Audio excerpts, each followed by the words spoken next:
sistema de seguridad está generando resultados muy positivos en la ciudad de Fernando de la Mora.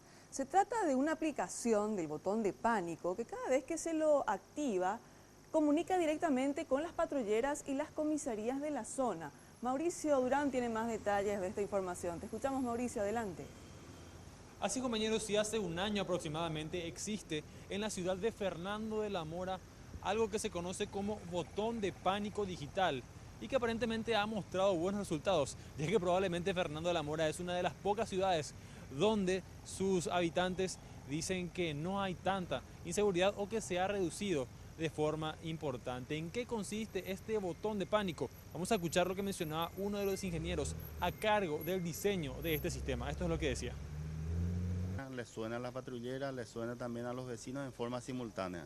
Es decir, es más efectivo que 911 porque en forma simultánea le pide el auxilio y suena directamente en las patrulleras.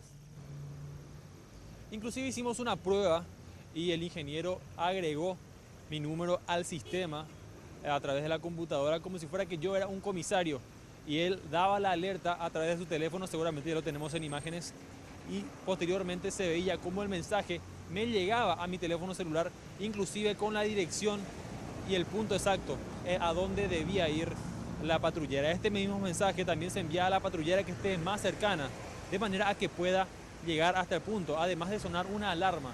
Según estaban diciendo, aproximadamente 60 alarmas se han instalado ya en diferentes partes de Fernando de la Mora y esperan poder instalarlas en incluso más lugares. Vamos a escuchar lo que mencionaba uno de los vecinos respecto a este servicio que se ofrece a través de la Municipalidad de Fernando de la Mora. Esto es lo que decía.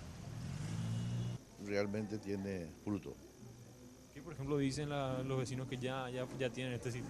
Y ellos están muy contentos y que realmente hay, le ahuyentan a los motochorros, a los peajeros, como dice, porque sabe que hay un botón de pánico y que hay cámara, ¿verdad? Al ver la cámara, eso realmente ya se rebusca en otro sitio donde no hay eso, ¿verdad? Varios presidentes de comisiones vecinales llegaron hasta la comisaría segunda de Fernando de la Mora para solicitar este servicio, ya que aún no está dispuesto en toda la ciudad de Fernando de la Mora y quienes ya lo tienen garantizan su efectividad. Inclusive el comisario de la comisaría segunda de Fernando de la Mora mencionó que se ha reducido de manera considerable la cantidad de denuncias y hechos delictivos en esta ciudad. Por el momento, compañeros, volvemos a estudios. Gracias, Mauricio Durán, por esta información. Entonces, ante los buenos resultados obtenidos con este nuevo sistema de seguridad, ya están analizando desde la comuna de San Lorenzo extender este sistema.